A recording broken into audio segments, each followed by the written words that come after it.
Hello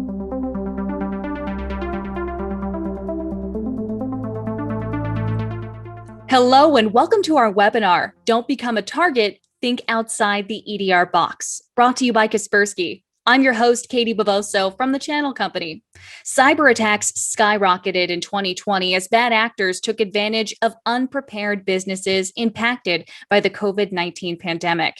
Now, a majority of IT security experts say they do not believe their organizations are protected from future attacks. Traditional endpoint detection and response solutions are not built for today's cybersecurity needs, and businesses implementing them still run the risk of falling prey to attacks. For more on this, I'm joined by Kaspersky North America's Ori Amar, Vice President of Pre-Sales and Systems Engineering, and Randall Richard, Head of Enterprise Sales. Welcome, gentlemen. Thank you both so much for being here. Let's get started with segment one, a wider attack surface. Question one is for you, Ori. How has the threat landscape changed during the course of the pandemic, and what factors have contributed to this? So thank you very much, Katie. First and foremost, hi, and thanks for having us. We see on the news every day that targeted attacks are the theme of the day, right? Every day, more and more news of targeted cyber attacks. And we see these impact every business across every market vertical, every size. We see from large critical infrastructure providers to meat producing to school districts and healthcare. So no one is really immune or off their radar for those adversaries who now conduct targeted attacks at scale. Obviously, these are financially motivated cyber threat actors, and there's, of course, financial gain for them when launching these attacks. So we're no longer seeing the spray and pray, widely cast net, seeing if something catches on, and then they may extract some revenue out of it. And nowadays, it's all targeted. They carefully research their target company or business or organization and conduct the attack based off of that research. Now, the contributing factors are obviously the pandemic and the rapid shift to work from home or work from anywhere. Businesses almost overnight had to come up with ways to keep operating. And not always security was top of mind during that transition. First and foremost, the business had to keep running. Security was maybe an afterthought, or let's just see what happens. And we all see the consequences. There's a lot of financially motivated threat actors who not only conduct the attacks themselves, but also lend their expertise and their infrastructure in the form of attack as a service. So one who wants to enter this market and launch a targeted attack no longer needs to have the skills and the expertise. One can simply procure such infrastructure and capabilities from malicious threat actors who provide their services almost on demand. Wow. So Ori, let me have you expand on that a little bit more in question two. What kinds of threats are most prevalent right now, and what size businesses are being targeted the most? Right. Thank you, Katie. So we see the age-old problem of ransomware reemerge in force these days. But we do see a shift where historically these ransomware impacted an organizational availability, meaning they encrypted machines, preventing work from being done. This was historically the go-to variant of ransomware. You had to pay the ransom in order to receive the decryption key, recover access to your data or your machines. But organizations have wisened up, invested in backups, which is a very effective way to mitigate the risk of lockers and the ransomware type that encrypts data. So we see the shift towards ransomware being the type that exfiltrates data. So once they breach the target company or organizations, adversaries will start taking out data over time, confidential data, PII, and other sorts of data that may be valuable, and they hold the data hostage. They threaten to leak it unless the ransom is paid. Now, with this type of ransom, it is much harder to deal with because once confidential information has been leaked out, you never know how many copies, how many times it has been shared. So there's less that could be done to mitigate the impact of a ransomware attack that impacts your confidentiality versus the ones that impact availability. And for SMBs, this may be a non-survivable catastrophic event. The bigger, the very large enterprises, critical infrastructure, or even very large school districts that have experienced ransomware attacks, city, local, state, and education, this may be survivable because they are providing a service. They are more of a service provider versus a business. Smaller businesses, such event may be catastrophic. Very much so. And we're actually going to turn to you now, Randy, and bring you into the conversation and talk a little bit more about the risk to businesses if these threats are successful. Ori just talked about that they could be catastrophic. But aside from losing your entire business, what are those other risks? Is it monetary? Is it basically reputation? Tell me about that. Thanks, Katie. Yeah, it is really complex when you look at what the impact and implication could be from, a successfully executed ransomware attack on a smaller organization. And as Ori had mentioned, the threat actors are getting smarter. They're actually trying to target, they're customizing, what they're charging for a ransom, selecting their targets based on a perceived ability to pay the ransom. They're not necessarily looking to knock people out of business. They're looking for financial gain. So their best strategy is to find people who can actually pay this ransom. But they don't always get it right, unfortunately. And when you look at the loss of productivity, if there's a shutdown involved in this ransom, reputational damage, the cost of incident response, and just making sure that once the incident is passed, that they are safe and their overall network is clean. And then the payment of the ransom, the problem is a lot of these things really add up and can be extremely disruptive for a smaller organization, especially if they're not properly prepared. And the challenge is, since the threat landscape has changed and these targeted attacks are more often focused on smaller organizations, the organizations themselves often don't think that they're a target. So the proper preparation may not be in place today. You actually kind of alluded to my next question, which is, are businesses in the SMB market in particular equipped to handle this current threat landscape on their own? Why or why not? Clearly, Randy, from what you've just alluded to, they are not prepared. What are they lacking in this space? Well, there's two things that you really need to do in order to address the threat of targeted attacks. One, you have to have the right tools in place. Two, you have to have people with proper training, the right skill set, with their hands on those tools so that they can actually make sense of the data that these tools are uncovering.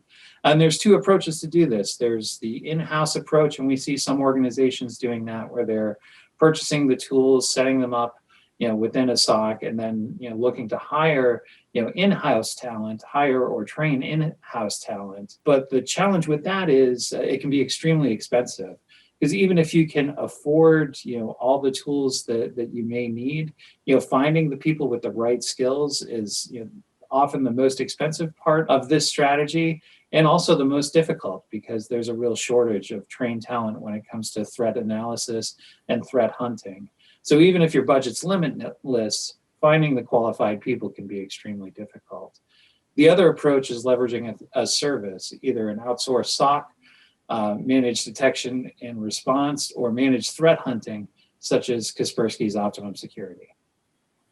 And we're going to jump into that shortly, Randy. And that brings us into segment 2. Traditional solutions are no longer enough. Ori, let's go back to you with this first question. Based on the answers to the previous questions, are legacy solutions enough to protect businesses in this new world of work? Why or why not? So this is a complicated question, so let's elaborate. The legacy solutions are still needed. They very much have proven their value over time. They're very effective in what is known as prevention. They know how to deal with what is known bad. So we know these indicators of compromise, these files, these websites are bad, so we'll block access, we'll prevent something ever happening if you click on that file, go to that website, and so on. But as we have discussed earlier, we know the risk of targeted attacks is more common than one would like to think. In the world of targeted attacks, prevention is no longer enough. An adversary will get in and will get to their objectives unless detected. So we need to shift the mindset and solutions and the people operating the tools, as Randy alluded to, from preventing a threat to detection, being able to detect malicious activity, being able to detect the adversary on your network. And the objective here is timely detection of adversarial activity, not prevention, but timely detection. So you say that these traditional solutions are still very important, but where do they fall short, these traditional endpoint solutions?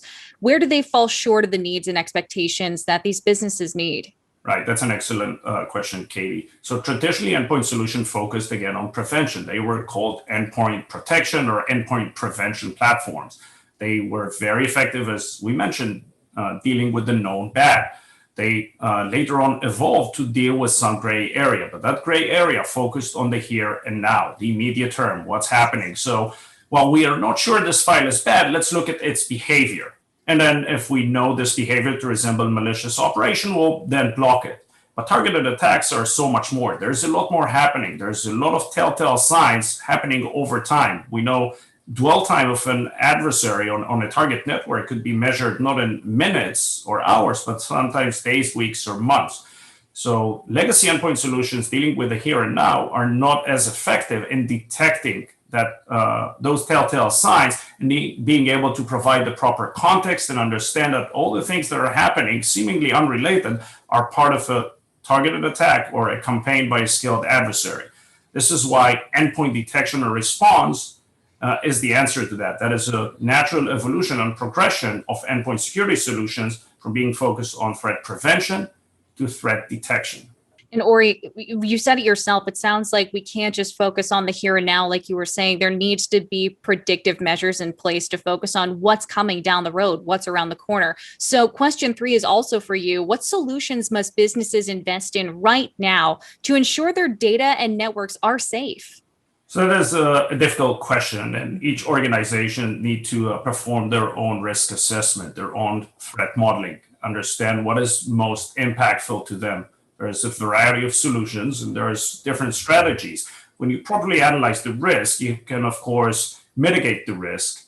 You can transfer the risk. You can accept the risk. So depending on your tolerance, you may decide to invest, for example, in risk reduction. If we talk about targeted attacks, EDR is a very common investment for organizations. By deploying endpoint detection and response tools, you're able to reduce the risk associated with targeted attacks by being able to detect them in a timely manner. If your additional concern is ransomware of the encryption type, we know organizations have invested in backups, mitigating the risk. So even if I do not detect the risk or do anything with the risk of a targeted attack, I invested in backup. So if I'm hit with an encryptor type ransomware, I know what my recovery time would be. I know what my ROI on that investment. But there's also obviously the personnel element to this. If you deploy tools, people need to be trained and constantly kept up to date on operating these tools, especially around threat detection or the art of threat hunting. And obviously, as a general consensus, there is the average employee that needs to be enabled to recognize the signs of targeted attack, most likely commencing with phishing or very targeted spear phishing type attacks. So let's not just look at silver bullets in the form of technology and products, but on the human side of this equation as well. Randy, let's bring you back in for this next question. How should MSPs and solution providers be having this conversation with their clients? I imagine that you shouldn't probably come out guns blazing, telling them everything that they can lose. So how do you have this conversation comfortably and assuring them that they have the tools in place? Thanks, Katie. Yeah, that is the challenge. In the channel, we often talk about that status that we're all seeking, that trusted advisor. And this is a real time for MSPs and solution providers to step up and earn that position with their customers, by helping them to understand that the threat landscape has changed. And we don't have to use scare tactics to help them understand this. It's in the headlines. And if you kind of go beyond the headlines and look at, some of the reporting on what's going on in the threat landscape right now, there's plenty of evidence to show, that smaller organizations are being targeted in a different way. So that's really the conversation to have.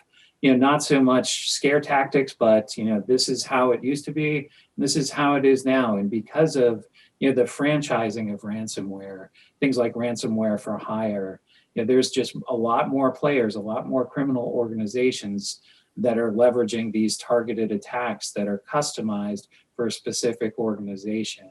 And it takes a different set of tools to prepare yourself and protect yourself from those types of attacks. Because they're more persistent in nature, they're crafted specifically to the organization, and they may leverage multiple attack vectors. So things like threat hunting services leverage trained analysts who have the ability to draw correlations by, things that, in the previous threat landscape, maybe just small indicators of something's a little amiss, nothing really to be concerned about. But the importance of having the right tools in place and the right people, they can then draw those dots together, connect the smoke signals, and truly understand that there may be a targeted attack happening in this environment. So helping your customers understand the new reality that we're all living in and make the necessary adjustments in their strategy to address those challenges. Randy, let's talk about those tools, services, and people all right now, because segment 3 is our last segment, Kaspersky Optimum Security. And let's dive right in with question 1 for you, Randy. What is Kaspersky Optimum Security, first of all, and why is it designed to combat today's threat environment? Kaspersky's Optimum Security is a managed threat hunting solution that provides 24/7 monitoring by skilled analysts who are trained to identify those patterns that may emerge from those quiet smoke signals happening across an organization's environment. These are little incidents that may seem innocuous on their own, but may actually be evidence of a targeted attack. Kaspersky Optimum Security leverages our most tested, highest performing endpoint protection solution, and it adds that human element so critical in the identification of targeted attacks that are prevalent in today's threat landscape. Thanks so much, Randy. Ori, we're going to go back to you now. How does Kaspersky Optimum Security augment and improve existing IT security teams? Thank you, Katie. So as Randy mentioned, Optimum Security is a solution that combines not only our EDR product, but our managed detection and response service with a focus on threat hunting. This allows our analysts to act as an extension of the in-house security analyst or IT and security folks, augmenting and uplifting them by providing not only our expertise, but also our availability, which is 24/7, 365. Because what happens most of the time, especially with SMBs, they make an investment in the product, but may not have full coverage to operate the tools throughout day, night, weekends, holidays, and so on. So not only you are getting the expertise with Optimum Security, but the availability, which is often overlooked. Randy, what are the partner benefits of Kaspersky Optimum Security, and how can partners maximize their ROI with it? This is the sexiest question of the webinar, if you will. Everybody wants to talk about money. Let's talk about it now. Kaspersky Optimum Security gives partners a tool in their toolkit that helps them more closely align to the needs of their customers, especially within the SMB and kind of the smaller enterprise market. A lot of the threat hunting solutions out there in the market are built on top of some very expensive tool sets. And in order to benefit from the service, the customer has to fully invest in these expensive tools. Oftentimes, tools that are of no use to their organization on their own. So our approach as far as addressing the issues, of targeted attacks is similar, but we take a less expensive path. And it's been shown to be extremely comparable in results, at times even getting better results than our competition. So this allows our partners to position a solution that's a better fit oftentimes, for that SMB customer, that lower enterprise customer, fits their budgets, gives them the tool set that they actually can use and need, and not more. So it's a way to show your customers that you're looking to help them address their challenges, but do so in a way that helps them maximize their budgets and make sure that they're not overspending in areas where it's really of no use. Thanks, Randy. And Ori, this is a really important distinction that I feel that we need to bring up. What is the difference between Kaspersky EDR Optimum and Kaspersky Optimum Security? That's a great question, Katie. So EDR Optimum is the product. It's the piece of software that provides EDR functionality to our customers. But there's a common misconception that the tool does it all by itself and requires no operation, just some simple configuration. But if you recall our conversation, EDR was brought to market to deal with targeted attacks. There are humans on the other end of, let's say, the link who are targeting your organization. Deploying just a tool without analysts constantly looking at the output, at the alerts, at the suspicions may not be sufficient to achieve that holy grail, which is timely detection of adversarial activity. So by adding our valuable MDR with a focus on threat hunting service, we provide it as a bundle, both product and service, again, as mentioned earlier, uplifting the internal resources, which may be insufficient to cover 24/7, 365. So again, with the solution, you get not only the product, but our expertise to back up the in-house teams. Thank you so much, Ori. And Randy, you're going to take this last question in segment 3. How does Kaspersky Optimum Security integrate with partners and customers' overall strategy? Well, as we've been saying, when it comes to our managed threat hunting solution, it's all about those targeted attacks. And with those targeted attacks, the most important thing is timely detection. So our Optimum Security solution is built on an endpoint solution that's an industry leader when it comes to detection. And it's designed to give the customer exactly what they need in a cost-effective way. And that brings us into our next steps for viewers. We're leaving them with some homework. Ori, what would you say are the top 3 takeaways viewers should leave from this webinar with today? All right, so number 1 is that targeted attacks are not a matter of if, but really a matter of when. And the second one is that investing in a solution that would provide timely detection would lead to a much better response. Timely detection, the more efficient your response would be. Putting out a fire at the initial onset of smoke is less costly and less damaging than trying to put out the fire when the entire house is burning. And third, consider a solution, not just products. As we mentioned, the valuable addition of an external managed threat detection and threat hunting service would prove its worth by augmenting the internal in-house resources. Randy, what can those watching today do to get involved or learn more about Kaspersky Optimum Security? Well, for organizations who are interested in Optimum Security, we're closely aligned to our channel partners. So speak to your preferred channel account manager, and we'll definitely get engaged and have a conversation with you. For those partners out here who may not be working with us yet, feel free to reach out to us at channel.marketing@kaspersky.com. Wonderful. Gentlemen, that brings us to the end of today's webinar. I thank you both so much for being here today and giving us your knowledge and insights. This has been Don't Become a Target, Think Outside the EDR Box with Kaspersky.